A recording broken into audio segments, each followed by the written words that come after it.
Hi hello నమస్తే welcome to విజయ మా ఊరు ఆడియో బుక్స్ ఛానల్. నేను విజయలక్ష్మిని. ఫ్రెండ్స్, నవల స్రవంతిలో డాక్టర్ డి కామేశ్వరి గారి ఇంటింటి కథ నవల ఆడియోగా వినిపిస్తున్నాను కదా. మరి ఈరోజు ఇంటింటి కథ నవల ఆడియో 4వ భాగం వినిపించబోతున్నాను. మరి కథలోకి వెళ్లే ముందు ఒక చిన్న రిక్వెస్ట్ అండి. ఆడియో పూర్తిగా వినండి. నచ్చితే గనక తప్పకుండా లైక్ చేయండి, షేర్ చేయండి, కామెంట్ చేయండి. ఎందుకంటే మీ లైక్ అండ్ కామెంట్ నాకు చాలా అవసరం.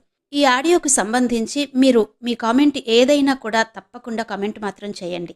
ఎందుకంటే మీరు చేసే కామెంట్ ద్వారా నాకు ఇంకా ఎలాంటి ఆడియోస్ వినిపించాలి, ఏ విధంగా వినిపించాలి అన్నది నాకు అర్థమవుతుంది. సో మరిక ఆలస్యం చేయకుండా కథలోకి వెళ్ళిపోదాం, పదండి.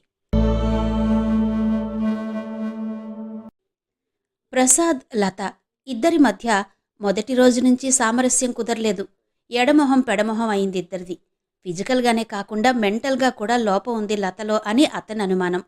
ఓ నెల రోజులు కొత్త మోజులో, కోరికల వేడిలో కాస్త సౌమ్యంగా మాట్లాడింది అతనితో.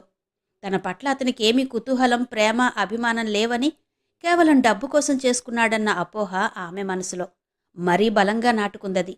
ఎన్నో పుస్తకాల్లో, సినిమాల్లో నూతన దంపతులు ఒకరినొకరు వదలకుండా అనుక్షణం ఉంటారని, స్వీట్ నథింగ్స్ చెప్పుకుంటారని, ఒకరి కళ్ళలోకి ఒకరు చూసి మయమరుస్తారని, ఏవేవో చదివినవన్నీ తనకి అనుభవంలోకి రాలేదని ఉక్రోషపడేది. తను అవిటిది కనుక భర్తకి తన మీద ప్రేమ లేదని మనసులో దహించుకుపోయేది. ఆ కోపం, ఉక్రోషం అంతా మాటల్లో చూపిస్తూ ప్రసాద్ని ఎత్తిపొడిచి హేళన చేసి, ప్రతి నిమిషం అతను తన డబ్బు మీద బతుకుతున్నాడని, తను అతన్ని అందలం ఎక్కించినట్టు గుర్తుచేసి, అతని మొహం అవమానంతో నల్లబడితే చూసి ఏదో కసి తీరినట్టుగా తృప్తిపడేది. ప్రతి మాటకి పెడర్థాలు తీసి రాద్ధాంతం చేసేది. అబ్బబ్బా, వేళకు లేకుండా ఈ డ్రైవర్ ఎటుపోయాడు? ప్రసాద్ ఓసారి అర్జెంటుగా బయటకు వెళ్లాల్సొచ్చి విసుక్కున్నాడు. కారులో తప్ప కాలు కింద పెట్టరు కాబోలు దొరగారు. కారులో పుట్టి పెరిగినట్టు ఏం పోజు, నడి మంత్రపు సిరి. హేళనగా నవ్వేది లత. పక్క మీద కూర్చుని గదిలో ప్రసాద్ చేసే ప్రతి పనిని విమర్శించడమే పని అన్నట్టుగా డ్రెస్ అవుతూ సెంట్ స్ప్రే చేసుకుంటే, తేరగా వచ్చిందనేంటి అలా వంపుకుంటున్నారు? మీరు సూటేసుకోవడం ఇదేనా మొదటిసారి అని నవ్వేది. అబ్బబ్బో, బెడ్ కాఫీ తాగుతున్నారే, ఇదెప్పటినుంచి అలవాటు? ఏ సినిమాలో చూశారేంటి? సందు దొరికితే హేళనగా మాట్లాడేది. అతని అలవాట్లన్నీ ఎత్తిపొడిచేది. అతనే క్షణంలోనూ ఆమె డబ్బు మీద బతుకుతున్నానన్న విషయం మర్చిపోనిచ్చేది కాదు. ఇంట్లో ఉండే లత ఎత్తిపొడుపులు భరించలేక అతను వీలైనంత వరకు ఆఫీసులో గడపసాగాడు. అతను ఆఫీసు నుంచి ఆలస్యంగా వచ్చిన 1,00,000 ప్రశ్నలు వేసి, ఆఫీసు నుంచి ఆలస్యంగా వచ్చినందుకు రాద్ధాంతం చేసేది. నీ ఎదురుగా కూర్చుని నీ ఎత్తుపొడుపులు భరించాలంటావా? ఏ అబద్ధాలా అవి? అబద్ధాలు కాకపోయినా నిజం 10 సార్లు చెప్పినా వినేవాళ్లకి వెగటుగా ఉంటుంది. నీ డబ్బు మీద బతుకుతున్నానని, లేనివాడినని ఎన్నిసార్లు రోజుకంటే నీకు తృప్తిగా ఉంటుంది? ప్రసాద్ తీక్షణంగా అన్నాడో రోజు. ఉన్నమాటంటే అంత ఉలికెందుకు? హాస్యంగా అంటే? హాస్యం? మొగుణ్ణి దరిద్రుడని పదే పదే చెప్పడం హాస్యమా? లత, నాకు అభిమానం అన్నది ఉంటుందని మర్చిపోకు. నీ డబ్బు కోసం కాకపోతే నీలాంటి అవిటిదాన్ని చేసుకునే కర్మ నాకేంటి? నాకేం లోటు? 1,00,000 కాకపోయినా ఏదో ఉద్యోగం చేసుకుని భార్య బిడ్డల్ని పోషించుకోగలను. పదే పదే ఇక నన్నెత్తి పొడిస్తే ఊరుకోను. ఓ రోజు తీవ్రంగా మనసు గాయపడగా అన్నాడు ప్రసాద్. ఆ మాటకి అంత గట్టిగా ఆమె జన్మలో ఎవరు ఎదిరించి మాట్లాడలేదేమో. చూస్తుండగానే లత మొహం ఎర్రబడిపోయింది. కళ్ళు తీక్షణమైపోయాయి. ఆ తరువాత లత ఎంత హంగామా చేసిందో చూసిన ప్రసాద్ బిక్కచచ్చిపోయాడు. నన్ను అవిటిదంటావా? కుంటిదంటావా? చూడు, నీ కాళ్ళు రేపటికి పడిపోతాయి. నీ కాళ్ళు విరిచేస్తాను. నా డబ్బు తింటూ నన్ను తిడతావా? చేతికందిన వస్తువులన్నీ అతని మీద విసిరేసింది. తలగడలు, పుస్తకాలు, ట్రాన్సిస్టర్, మందు సీసాలు, బ్యాటరీ లైట్ అందుబాటులో ఉన్నవన్నీ విసిరేస్తూ ఏ కింద జాతుల వారో రోడ్డున పడి తిట్టుకుంటున్నట్టుగా నానా తిట్లు తిట్టి పెద్ద పెట్టున గోల ఆరంభించింది. ఆ కేకలకి, ఏడుపులకి కింద నుంచి తల్లి, తండ్రి, నౌకర్లు, చాకర్లు అంతా పరిగెత్తుకొచ్చారు. అంతవరకు లత ఎత్తిపొడుపులు, తను బాధపడడం అంతా ఇద్దరి మధ్య ఉండిపోయాయి. కానీ ఆ నోటితో అంతా బట్టబయలైంది. డాడీ, వీడిని పొమ్మను, ఇంట్లోంచి పొమ్మను. నన్ను కుంటిదాన్నన్నాడు. పొమ్మను డాడీ, నిన్ను నిన్ను చంపేస్తాను. ఆ పిచ్చి ఆవేశం చూసి ప్రసాద్ చకితుడై నోట మాట రానట్టు నిలబడిపోయాడు. తల్లి వచ్చి కూతుర్ని పొదివి పట్టుకుని ఓదారుస్తూ బుజ్జగిస్తూ మాట మరిపించడానికి ప్రయత్నించసాగింది. నారాయణమూర్తికి సగం విషయం అర్థమయ్యి ప్రసాద్ మాడిపోయిన మొహం చూసి అతనక్కడుంటే లత ఆవేశం మరింత ఎక్కువవుతుందని లాక్కెళ్లినట్టే వేరే గదిలోకి తీసుకెళ్లిపోయాడు. అక్కడ ప్రసాద్ ద్వారా ముందు నుంచి లత వైఖరంతా విని నిట్టూర్చాడు. బాబు, దానికి ఈ లోటుండడం వల్ల ఇన్ఫీరియారిటీ కాంప్లెక్స్ పెరిగిపోయి ఎవరన్నా దాన్ని లోకువగా మాట్లాడితే పిచ్చి ఆవేశం వస్తుంది. చిన్నప్పటినుంచి ఒక్కతే అవడం వల్ల మంకుతనం ఎక్కువైంది. రోగిష్టిదని దానికి కష్టం కలగకూడదని అది అన్నదానికల్లా తల ఊపాము. దాంతో దానికి మిగతా అందరినీ చిన్నచూపు చూడడం అలవాటైంది. నీవే సర్దుకోవాలి. దాని బాధ అర్థం చేసుకుని ఓర్పు వహించాలి ప్రసాద్ అన్నాడాయన. ఓర్పు ఎంతకని సహించను? ప్రతి నిమిషం కించపరుస్తుంటే ఎంతకని సహిస్తాను? కట్టుకున్నవాడన్న గౌరవం కాదు కదా, నౌకరికిచ్చినంత విలువ కూడా ఇవ్వకుండా తీసి పారేస్తుంటే ఎంతకని ఓర్చుకోను? మీకు డబ్బుంది, ఆ డబ్బుకి ప్రలోభపడే ఈ పెళ్లి చేసుకున్నాను. నిజమే, అయితే మాత్రం నేను మనిషిని కానా? ప్రసాద్ ఆవేశంగా అన్నాడు. ముందు నుంచి జరిగిందంతా చెప్పాడు. నిజమే, కానీ ఏం చెయ్యను చెప్పు? దాన్ని మంచిగా లొంగ తీసుకోగలం గాని ఏమాత్రం అధికారం చూపినా అది సహించదు అంటూ ముసలాయన ప్రసాద్ని బర్తిమలాడుకుంటూ గంటసేపు బోధపరిచాడు. నువ్వు నీ కూతురు గంగలో దూకండి, నేను పోతున్నాను. ఇంతకంటే అడుక్కు తినడం నయం అనాలన్నంత ఆవేశం వచ్చింది ప్రసాద్కి. కానీ ఆయన చెప్పే సంజాయిషి వింటుంటే ఆయన మొహం ఎదుట ఏమనలేక ఊరుకున్నాడు ప్రసాద్. అతని అవస్థ అర్థమైంది ఆయనకి. కూతురి మీద పిచ్చి ప్రేమతో ఆయన నిస్సహాయుడయ్యాడు. కూతురు అల్లుడి మధ్య సామరస్యం కుదరలేదని వాళ్ళిద్దరినీ చూస్తూ ఆయన గ్రహించాడు. కానీ చూసి చూడనట్టు ఊరుకున్నాడు. తను చెయ్యగలిగిందేమీ లేదని, కూతురు మారదని తెలుసాయనకి. ప్రసాద్ నెమ్మదస్తుడు కనుక సర్దుకుపోతాడని, అన్నిటినీ మరిపింపచేసే డబ్బు ప్రసాద్ నోరు మెదపనీయదు అని అలక్ష్యం చేశాడు. ఈరోజు ప్రసాద్ ఆవేశం చూశాక అతని మొహంలో కనిపించిన చిరాకు, నిర్లిప్తత, అతను పొందిన అవమానం అన్నీ చూశాక ఇలా చాలా రోజులు గడిస్తే అల్లుడి ప్రాణం విసిగితే ఏ డబ్బు అతన్ని కట్టిపడేయలేదని తెలుసుకున్నాడాయన. తరువాత కూతుర్ని చాటుగా, సౌమ్యంగా, బతిమాలుతున్నట్టుగా మెత్తమెత్తగా మందలించారు.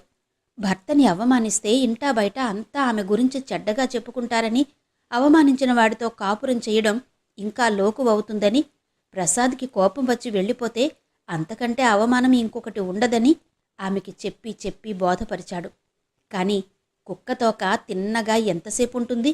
ఒక్క వారం 10 రోజులు మూతి ముడుచుకుని కాస్త నోటి జోరు తగ్గించి ముభావంగా ఉంది లత. ఆ తర్వాత యథాప్రకారం తయారైంది.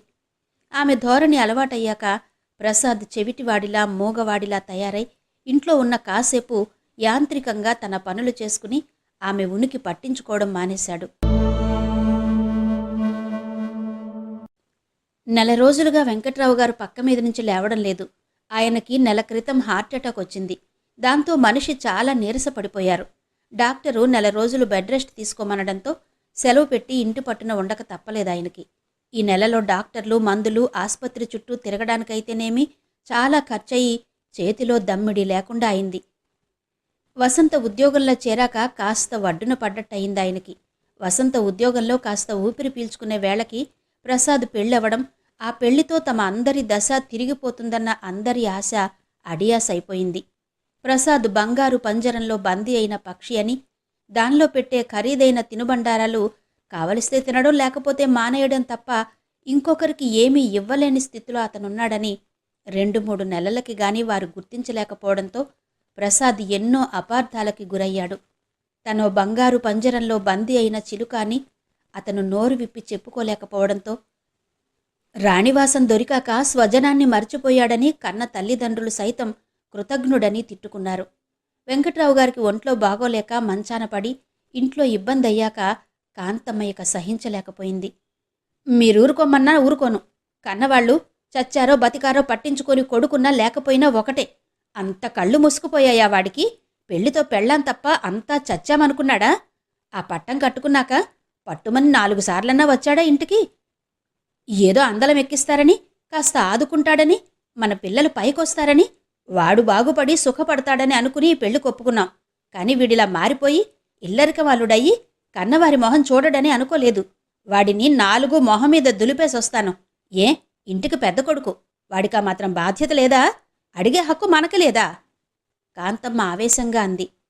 పెళ్లిలో వారి భోగభాగ్యాలు చూసి అంతా సంతోషించారు. అంతే. ఆ సంతోషం పట్టుమని 10 రోజులు నిలవలేదు. కోడలు తమని అసలు మనుషుల్లా చూడలేదు. ఎంతో సంబరంగా పెద్ద కొడుకు పెళ్లి అని గృహప్రవేశ వేడుక చేసి నలుగురిని పిలుచుకోవాలంటే అదంతా అమ్మాయి వల్ల కాదని కొట్టిపారేశారు. ముచ్చటికి ఒకసారి తీసుకెళ్లాలన్నా అమ్మాయికి ఇబ్బంది అన్నారు. ఆడపిల్లలు సరదాగా వదినగారితో మాట్లాడాలని మేడ మీదికి వెడితే అంటి ముట్టనట్టు మాట్లాడింది. ఇంటి వైభోగం చూసి సంతోషించారు తప్ప కొడుకు కోడలు ముచ్చట ఏమీ తీరలేదు వారికి. లత మాట తీరు, ఆమెకి తమ పట్ల చిన్న చూపన్న సంగతి ఒకరితో ఒకరు చెప్పుకోకపోయినా ఇంట్లో అందరికీ అర్థమైంది. పోని వాడన్నా సుఖంగా ఉంటే చాలు, పెద్దింట్లో పెరిగిన పిల్ల, తమ ఇంటికి వస్తే ఇబ్బందని రాలేదు అని సరిపెట్టుకున్నారు. పెళ్ళయ్యాక ప్రసాద్ వేసే సూట్లు బూట్లు చూసి కాంతమ్మ తల్లి హృదయం ఎంతో సంతోషపడి కొడుకును చూసుకునేందుకు కళ్ళు చాలవని గర్వపడింది. 2-3 సార్లు ఆఫీసు నుంచి అంత పెద్ద కారులో ఇంటికొస్తే ఎవరో పైవాడు గొప్పవాడు వచ్చినట్టు హడావిడి పడ్డారంతా. తండ్రి కూడా కొడుకుతో పూర్వంలా చనువుగా మాట్లాడలేకపోయారు. చెల్లెళ్ళు, తమ్ముడు, తల్లి అంతా ఊర్లో వాడితో మాట్లాడినట్టు మాట్లాడారు.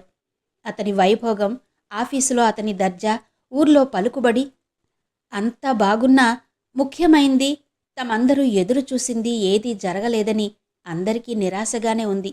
తమ బతుకుల్లో ప్రసాద్ పెళ్లి వల్ల మార్పు రాలేదని, దానివల్ల తమకి వరిగిందేమీ లేదని అర్థమైపోయింది. అడగందే అమ్మైనా పెట్టదు, వాడి సుఖం వాడు చూసుకున్నాడు, నెలకింత పంపమని చెప్పండి. అంతా కలిసుంటాం, ఇల్లన్నాడు కారన్నాడు, నిజమని నమ్మాము. కనీసం నెలకింతనన్నా పంపమని అడగండి అంది కాంతమ్మ ఒకసారి ఉక్రోషంగా. అడగందే ఇంటి పరిస్థితి వాడికి తెలీదా? వాడి ఇబ్బందేంటో. ఇల్లరిక పళ్ళుడయ్యాడు, వాడి చేతుల్లో ఉందో లేదో పంపడం. ఏ సంగతి తెలియకుండా వాడిననుకోవడం ఎందుకు? వెంకట్రావు గారన్నారు. మీరుండండి, నేను అడుగుతాను ఈసారి వచ్చినప్పుడు అంది కాంతమ్మ. అన్నట్టుగానే ప్రసాద్ ఓసారి చూడ్డానికొచ్చినప్పుడు, ఏరా ఎన్నాళ్ళక్కడుంటావు? మీ మామగారు ఇల్లది ఏర్పాటు చేయలేదా ఇంకా? ఏదో అంతా కలిసి ఉండొచ్చుననుకుంటే నీవక్కడే ఉండిపోయావు. పెళ్ళయిందన్న మాటేగాని కొడుకు కోడల్ని చూసుకునే అదృష్టం లేకుండా ఇల్లరికం వెళ్ళినట్టు అక్కడే ఉన్నావు అంది. ఆవిడ సగం నిష్ఠూరం సగం బాధ ధ్వనిస్తుండగా. ప్రసాద్ మొహం నల్లబడింది. అప్పటి వరకు తల్లిదండ్రులకి ఆ మాట ఎలా చెప్పడమా అని దిగులు పడిన అతనికి తల్లే ఆ ప్రసక్తి తీసుకురావడంతో సగం భారం తగ్గి అంతా చెప్పుకొచ్చాడు. ఇల్లరికం ఉండడం తప్ప గత్యంతరం లేదన్నాడు. ముందు సరిగా వివరాలు అడగకపోవడం తనదే తప్పని ఒప్పుకుంటూ తన అశక్తత వెల్లడించాడు. అందరి ఆశలు అడియాసలయ్యాయి ఆ జవాబు విని. కొడుకు మాటల్లో వ్యధ ఆమెకు అర్థమైంది. అదో పోజు, మనందరం ఎక్కడ తినిపోతామో అని వాడే అలా అన్నాడు. అక్కడైతే తనొక్కడే అనుభవించొచ్చు, వేరే ఇల్లు తీసుకుంటే మనందర్నీ పోషించాలని ఈ ఎత్తేశాడు ఉక్రోషంగా అంది వసంత ప్రసాద్ వెళ్ళాక.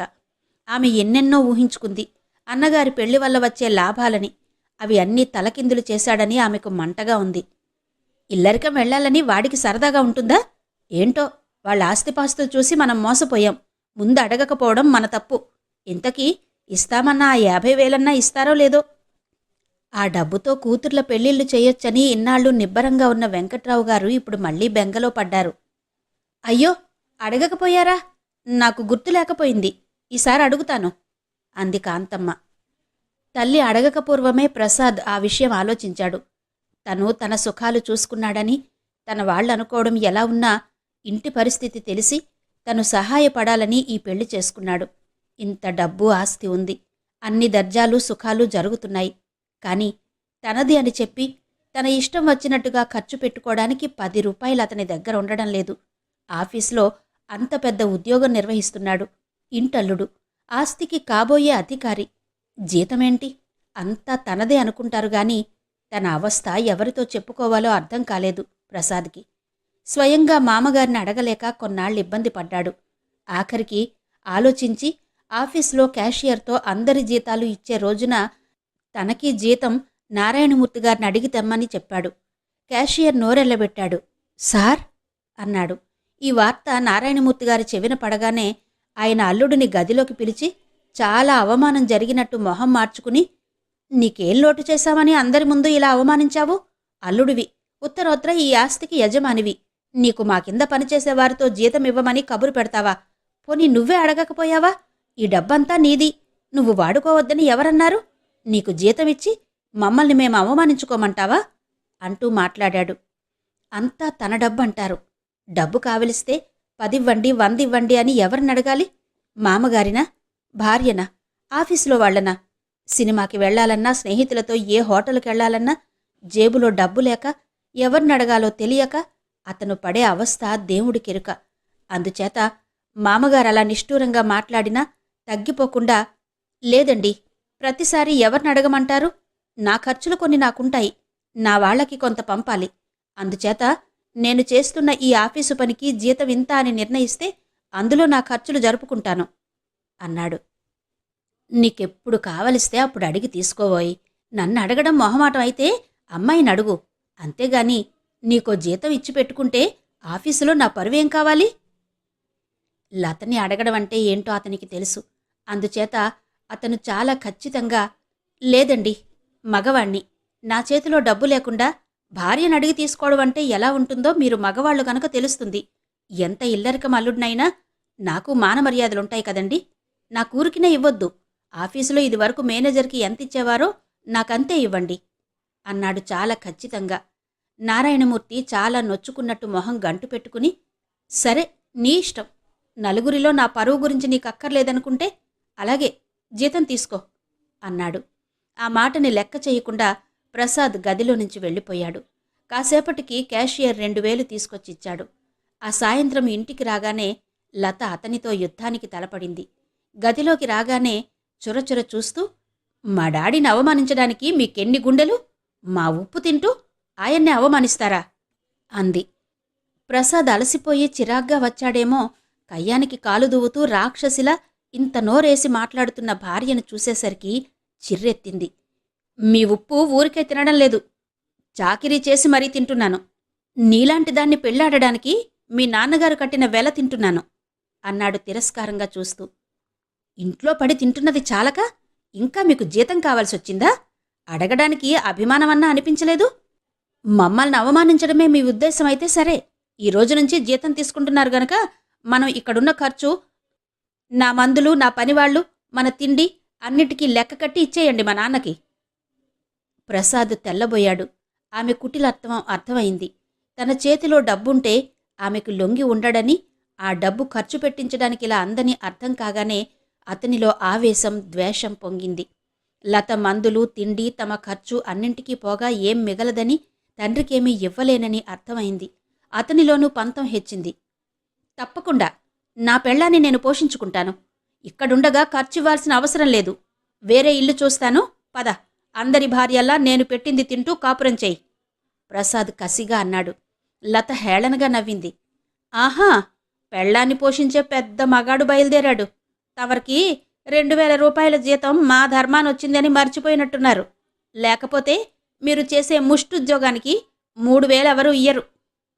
3000 కాదు, 300 వచ్చినా బ్రతికే భార్యాభర్తలున్నారు. డబ్బులోనే సుఖం ఉందనుకుని గోతిలో పడ్డాను.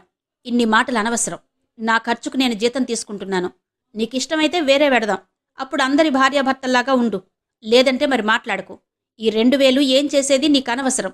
నేనే కాదు, నాకు తల్లిదండ్రులున్నారు. వాళ్ల కష్టసుఖాలు చూడాల్సిన బాధ్యత నాకుంది పెద్ద కొడుగ్గా ప్రసాద్ ఖచ్చితంగా చెప్పాడు. ఓహో, వాళ్లకివ్వడానికా ఈ డబ్బు? సిగ్గులేదు? అత్తగారి సొమ్ము తీసుకెళ్లి ఇంట్లో ఇవ్వడానికి మీకు లేకపోయినా వాళ్లకెలా లేకపోయింది? ఇంకొకరి సొమ్ము తినడానికి అభిమానం. చూస్తా మీరెలా ఇస్తారో, వాళ్ళెలా తీసుకుంటారో చూస్తాను. డాడీకి చెప్పానంటే నయా పైసా ఇవ్వరు. మీ ఆట కట్టించడం నా చేతిలో పని. విషపు నవ్వు నవ్వింది లత. రాక్షసి, నీకు నేనేం చేశానని నా మీద ఇలా పగబట్టినట్టు సాధిస్తున్నావు? శరీరమే కాదు, నీ మనసు కూడా ఇంత వంకర అని తెలుసుకోలేక మీరు చూపిన డబ్బుకి ఆశపడి గోతిలో పడ్డాను. ఛీ, నువ్వాడదానివి కాదు. ఆడదానికుండాల్సిన దయ, మమత, అనురాగం ఏ కోశానా లేవు నీకు. ఛిచి, నీవింత నీచురాలివని ఎప్పుడూ అనుకోలేదు. నువ్వు నీ డబ్బు కట్టగట్టుకుని గంగలో దూకండి.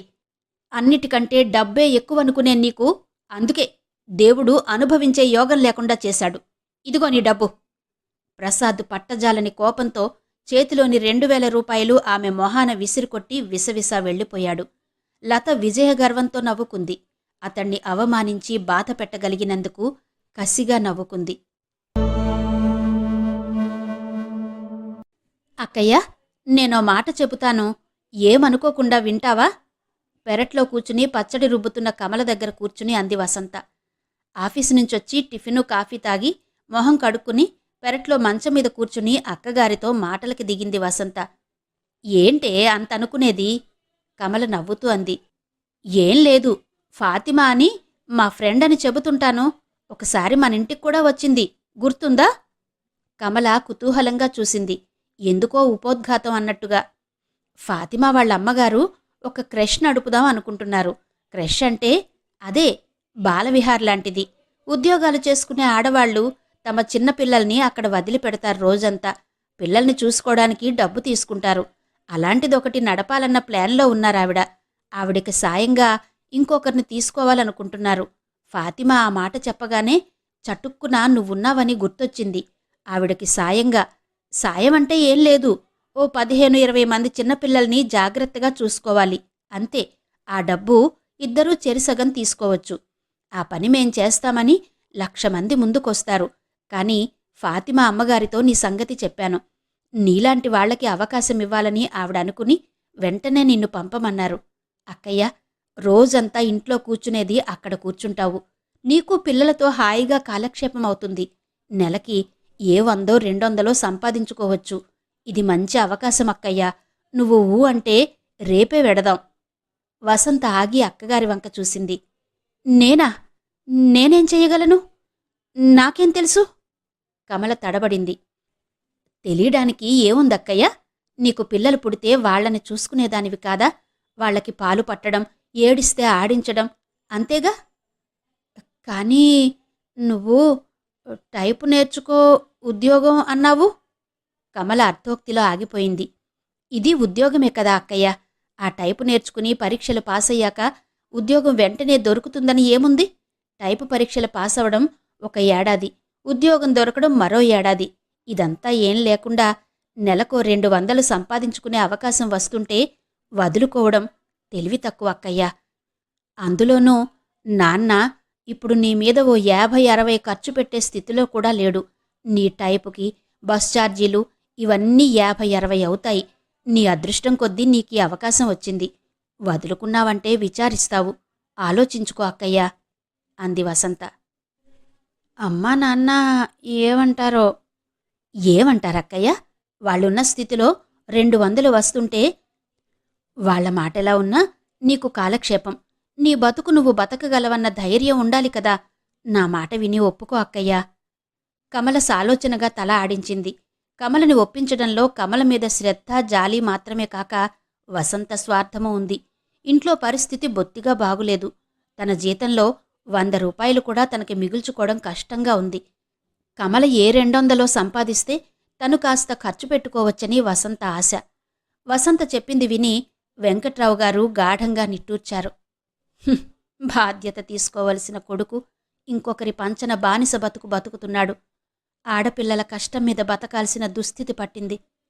కానియండమ్మా, వద్దనే శక్తి లేదు. దానికి ఓ కాలక్షేపం. దాని బతుకది బతకగలిగే మనస్థైర్యం ఉండడం మంచిదే. నా తర్వాత ఏ అన్నదమ్ముడు ఆదుకోడని అర్థమైపోయింది కదా. ఆయన గొంతు రుద్ధమైంది. కాంతమ్మ కన్నీళ్లు పెట్టుకుంటూ, దాని రాతలా తగలడింది. ఉద్ధరిస్తాడనుకున్న కొడుకు అలా అయ్యాడు. ఇంకా దాని కష్టం కూడా తినే గతి మాకు పట్టింది, అంది. అమ్మా, ఏంటా పిచ్చి మాటలు? ఉద్ధరించాల్సింది కొడుకులేనా? ఏ ఆడపిల్ల ఎందుకు పనికిరానిదనా మీ ఉద్దేశం? ఆడపిల్ల డబ్బు తినకూడదని ఎక్కడన్నా రాసుందా? అవన్నీ పాతకాలం మాటలు. ఈ రోజుల్లో మగపిల్లలతో పాటు ఆడపిల్ల సమానమే.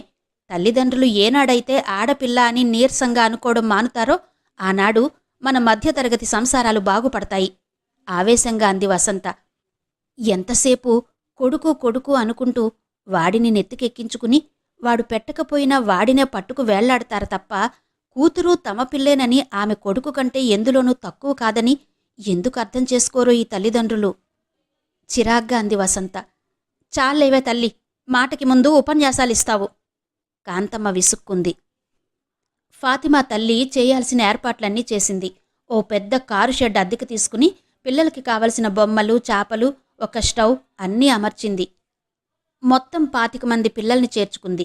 కమలకి 200 జీతం ఇచ్చేందుకు మిగతా లాభనష్టాలన్నీ ఆవిడవే. కమల ఉదయం 9 గంటలకే బయలుదేరి వెళ్లి సాయంత్రం 5-5:30 వరకు అక్కడ ఉండి తల్లులకో తండ్రులకో పిల్లలని అప్పచెప్పి ఇంటికి చేరేసరికి సాయంత్రం 6 అవుతుంది. మధ్యాహ్నం టీ అక్కడే చేసుకుంటారు. ఇంట్లో నుంచి ఏదో టిఫిన్ తీసుకెళ్లేది. చిన్న చిన్న పిల్లలతో, రకరకాల వయసు పిల్లలతో క్షణం తీరిక లేకుండా వాళ్ల ఆలనా పాలనా చూస్తుంటే రోజులు ఎంత త్వరగానో గడిచిపోసాగాయి కమలకి. ఆ ఉద్యోగం ఆరంభించాక వసంతకి రోజుకి 10 సార్లు మనసులోనే కృతజ్ఞతలు సమర్పించుకుంది. బయటకొచ్చి నలుగురిలో తిరిగి రోజూ బస్సుల్లో వెళ్లి రావడంతో పూర్వపు బెదురు తగ్గి తను ఓ మనిషినన్న ఆత్మవిశ్వాసం అబ్బింది. తన బతుకు 25 ఏళ్లకే ముగిసిందన్న భావన క్రమంగా తగ్గిపోయి బతుకు పట్ల నూతనోత్సాహం కలిగింది. తన ముందు ఇంత జీవితం ఉండగా తనెందుకు దిగులుతో మగ్గిపోయి బతకాలి? ఏమో, వసంత అన్నట్టు తన అదృష్టం బాగుంటే ఎప్పుడో ఎవరో మళ్లీ తన జీవితంలోకి ప్రవేశించవచ్చు. ఇంట్లో పచ్చడి రుబ్బుకుంటూ కూర్చుంటే ఆ అవకాశం ఎలా వస్తుంది? తన అదృష్టం కొద్దీ ఉద్యోగం వచ్చింది అని సంతోషపడింది కమల. ఫాతిమా తల్లి రజియా స్నేహశీలత, అభిమానం, ఆదరణ మరింతగా ఆమెని ఆకట్టుకుని తను ఆమె దగ్గర ఉద్యోగం చేస్తున్నానన్న భావనతో కాకుండా ఆమె బాధ్యతలు కూడా సంతోషంగా తన మీద వేసుకుని చెప్పినవి చెప్పనివి కూడా చేసేది కమల. కమల జీవితం ఓ గాడిన పడినందుకు కాంతమ్మ, వెంకట్రావు గార్లు ఆనందించారు. 2 కూతుర్ల సంపాదనతో ఇంట్లో ఆర్థిక చిక్కులు కాస్త తగ్గి ప్రతిదానికీ వెతుక్కునే అవస్థ తప్పింది. ఇప్పుడిక ఆయనను ఎదుర్కొంటున్న సమస్య వసంత, మాలతి ఇద్దరూ పెళ్లికెదిగి కూర్చున్నారు. ఇద్దరి పెళ్లిళ్ళు ఎంత తక్కువలో చెయ్యాలన్నా చెరి 15,000 ఖర్చు పెట్టాలి. ప్రసాద్ అత్తగారు ఇస్తానన్న 50,000 ఇస్తారా? ఇస్తారని ఆ డబ్బుతో పెళ్లిళ్ళు పేరంటాలు జరుగుతాయని ఆశ పెట్టుకున్నాడు. కాని చూస్తే వాళ్లు డబ్బిచ్చేలాగా కనపడ్డం లేదు. కొడుకు బొత్తిగా ఇల్లరిక పల్లుడైపోయాడు. వాడిని చూస్తే వాడూ సంతోషంగా ఉన్నట్టు లేడు. మేడల్లో ఉన్నా, కారుల్లో తిరుగుతున్నా కొడుకు మొహం కళగా, సంతృప్తితో, ఆనందంతో ఉండడం ఆయన కంటపడలేదు. అలాంటి వాళ్లని డబ్బిమ్మని ఎలా అడగడం? అడగందే అమ్మైనా పెట్టదు. నెలకింతని ఎలాగో ఇవ్వడం లేదు. కనీసం పెళ్లిలో ఇస్తానన్న ఆ డబ్బన్నా పుచ్చుకుని ఇమ్మనండి. మెడమీద తలకాయ ఉన్న మగాడికి కట్నం ఇచ్చి కాళ్ళు కడుగుతున్నారు. అలాంటిది అవిటి పిల్లని చేసుకున్నందుకు ఆ మాత్రం కట్నం ముట్ట చెప్పడం అబ్బురం ఏంటి? తిన్నగా వియ్యంకుడినే అడగండి అంది కాంతమ్మ తీవ్రంగా. తిన్నగా వియ్యంకుడిని అడగకపోయినా కొడుకోసారి ఇంటికి వచ్చినప్పుడు మనసులో మాట నసుగుతూ బయటపెట్టాడాయన. ప్రసాద్ మొహం మ్లానమైంది. లత సంగతి తెలిసాక 50,000 కాదు కదా, 50 రూపాయలు రాబట్టడం కూడా ఎంత కష్టమో అర్థమయ్యి తండ్రికేం జవాబు చెప్పాలో అర్థం కాక నల్లబడిన మొహాన్ని దించుకుని అడుగుతా మామగార్ని అని మాత్రం అనగలిగాడు. గట్టిగా అడగరా? ముందు ఇంతిస్తాం అంతిస్తామని ఆశపెట్టి ఒట్టి చేతులు చూపించారు. నిక్షేపంలాంటి కుర్రాడిని ఇల్లరికం పంపుకున్నాం. ఈ డబ్బు కాసిపడి అడుగు, ఆయనంతటా ఆయనిస్తానన్నదేగా అంది కాంతమ్మ. ప్రసాద్ తల మరింత వంగిపోయింది. తల మాత్రం ఊపాడు. హలో మిస్ వసంత, ఏంటి బస్ కోసం వెయిట్ చేస్తున్నారా? రండి, కారెక్కండి, దారిలో డ్రాప్ చేస్తాను. బస్టాప్లో నిలుచున్న వసంతని చూసి కారు ఆపాడామె బాస్. వసంత గాభరాతో తబ్బిబ్బవుతూ, అబ్బే ఎందుకు సార్, బస్ వచ్చేస్తుంది, మీకెందుకు శ్రమ తడబడుతూ అంది. బాస్ నవ్వుతూ, శ్రమేముంది, కారెక్కకపోయినా నడపాలిగా అన్నాడు అదోలా చూస్తూ. కమాన్ రండి, ముందు సీటు తలుపు తెరుస్తూ అన్నాడతను. వసంతకి వేగంగా గుండెలు కొట్టుకున్నాయి. తను ఎప్పుడూ ఆలోచించే సంఘటన ఎదురైనా ఏం చెయ్యాలో, ఏం మాట్లాడాలో తెలియక కారులో ముడుచుకుని కూర్చుంది. ఎన్నిసార్లు అనుకుంది తనలా బస్టాప్లో నిల్చుంటే బాస్ లిఫ్ట్ ఇస్తాడని. తను మనోహరంగా చూస్తూ థ్యాంక్స్ అంటూ దర్జాగా నడిచివచ్చి సీట్లో కూర్చుని నవ్వుతూ, థ్యాంక్స్ సార్, ఒక్కరోజైనా బస్సు కోసం వెయిట్ చేసే బాధ తప్పించారు అంటుందని. కారులో వెడుతుంటే అతను తనని ఎన్నో విషయాలు అడుగుతాడు. ఈలోగా ఓ పెద్ద హోటల్ ముందు కారు ఆపుతాడు. తనని అడగకుండానే కమాన్ వసంత, కాఫీ తాగి వెడదాం అంటూ పిలిచి కాఫీతో పాటు ఏవేవో ఆర్డర్ ఇస్తాడు.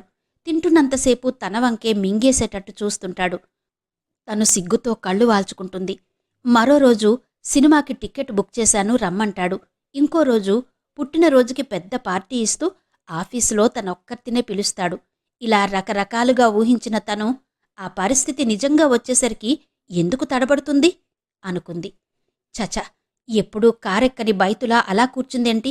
దర్జాగా విండో మీద చెయ్యి పెట్టి కూర్చోవాలి. హలో, ఏంటలా కూర్చున్నారు? మాట్లాడండి.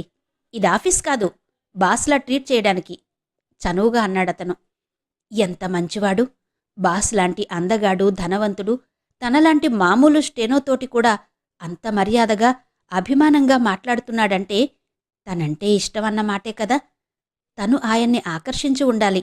ఇలాగే ఆరంభించిన పరిచయం కొన్నాళ్లకు ప్రేమగా మారుతుంది. ఎన్ని పుస్తకాల్లో, ఎన్ని సినిమాల్లో జరిగిందో ఇలా. తను మరీ ముడుచుకుపోకుండా ధైర్యంగా చొరవ చెయ్యాలంతే. ఏం మాట్లాడాలి? ఛ, సమయానికి ఒక్కటీ గుర్తుకు రాదేంటి కర్మ? ఉత్తినే కూచుని కలలు కంటుంది కాని సమయానికి ఏం చెయ్యాలో తోచదు కదా. వసంత ధైర్యం తెచ్చుకుని అతని వంక చూసి నవ్వింది. గుడ్, అలా ఉండాలి. ముడుచుకుపోయే ఆడవాళ్లంటే నాకు చిరాకు. ఫ్రీగా చలాకీగా ఉండాలి. మీరందుకే నాకు నచ్చారు అన్నాడతను.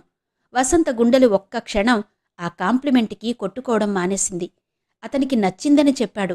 ఆ చెప్పడం ఎంత నాజుగ్గా చెప్పాడు. థ్యాంక్స్ సార్, మీరింత మంచివారని ఇంత ఇంత ఏమిటింత? ఇంత ఎంత? చెప్పండి అంటూ నవ్వాడతను. వసంత ముసిముసి నవ్వులు నవ్వింది.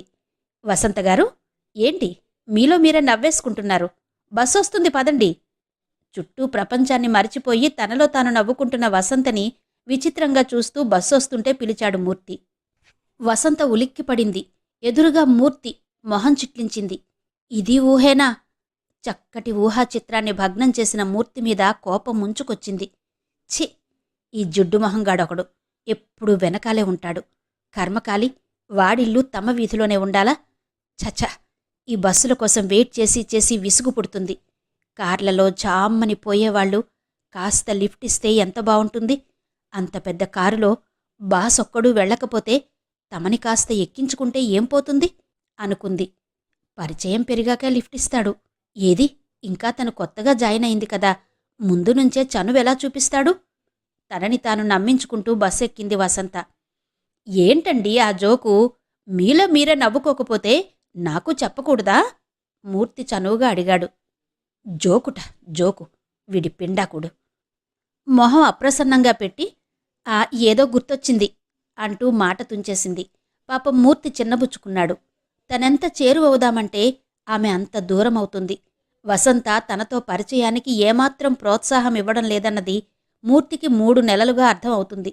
అప్పుడప్పుడు వసంత మొహంలో కనిపించే అహంకారం, తృణీకారం చూసి ఏంటి అమ్మాయి పొగరు, ఏం చూసుకునే అంత గర్వం అనుకుని, ఛ, వెర్రి వెధవల, తనంటే లెక్కలేని ఆవిడ వెంటబడమేంటి అని తనను తాను మందలించుకునేవాడు. కాని అతడికి తెలియకుండానే వసంత కంటపడేసరికి అతని నిర్ణయం పట్టుదల సడలిపోయేది. వసంత కోసం ఇంటికెడితే ఆమె స్నేహం దొరకలేదుగాని మిగతా అందరూ చక్కగా మాట్లాడతారు.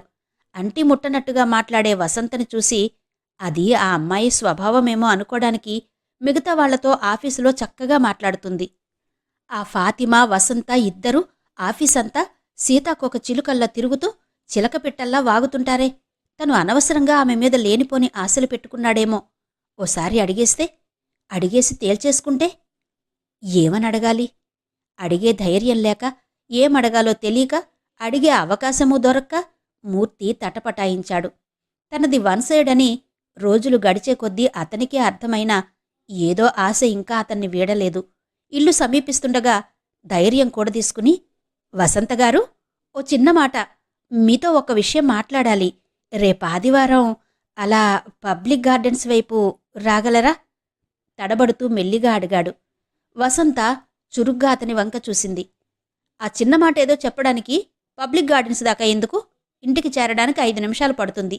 నడుస్తూ మాట్లాడొచ్చుగా అంది అతన్ని సూటిగా చూస్తూ. అతని ముఖ కవళికలు చూసి అతను అడగబోయేదేంటో ఊహించింది వసంత. 3 నెలలుగా తన వెంటపడడం, తనని ప్రసన్నం చేసుకోవడానికి అతను పడే తాపత్రయం అన్నీ తెలిసి కావాలని అతన్ని చిన్నచూపు చూస్తూ నిర్లక్ష్యంగా మాట్లాడితే అతనే తప్పుకుంటాడు అనుకుంది. ఒక్కోసారి ఒక మగవాడిని తన వెంట అలా తిప్పుకుంటున్నందుకు గర్వంగా అనిపించేది. ఈరోజు అతనడిగేదేంటో అర్థమయ్యి కావాలని ఏడిపించడానికి అలా అంది.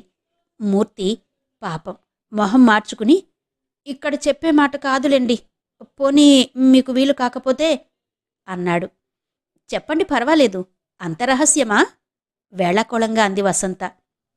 మూర్తి మొహం మరింత చిన్నబోయింది ఆమె ధోరణికి. చిన్నబోయిన అతని మొహం చూస్తే వసంతకి మరింత చులకన భావం వచ్చింది. ఏదో అని అతన్ని మరింత తన వంక చూడకుండా చేయడానికి తరుణమిదే అని ఆలోచించింది. లేకపోతే పీడ, రోజూ బోర్ కొట్టించి చంపుతున్నాడు. ఈ జిడ్డు మొహంగాడు పబ్లిక్ గార్డెన్కి పిలిచి ప్రేమిస్తున్నాడని చెప్తాడు కాబోలు. ఎంత ధైర్యం! అంత చవకగా కనిపిస్తుందా తను? ఏమనుకుంటున్నాడో తన గురించి? వీడి అందాన్ని, బోడి గుమస్తా ఉద్యోగం చూసి వరించి పెళ్లాడేస్తుందని ఆశ కాబోలు. ఇలాంటివి మొగ్గలోనే తుంచేయాలి అనుకుంది వసంత. ఏంటండి మీరు మాట్లాడాల్సిన అంత పెద్ద సంగతి? ఓ ఆడపిల్లని పబ్లిక్ గార్డెన్కి పిలిచి మాట్లాడతారా? మీరు పిలవగానే ఓ అయినింటి ఆడపిల్ల పరిగెత్తుకు వస్తుందనుకుంటున్నారా? అంత మంచి మర్యాద లేనివాళ్ళం కాదు మేం.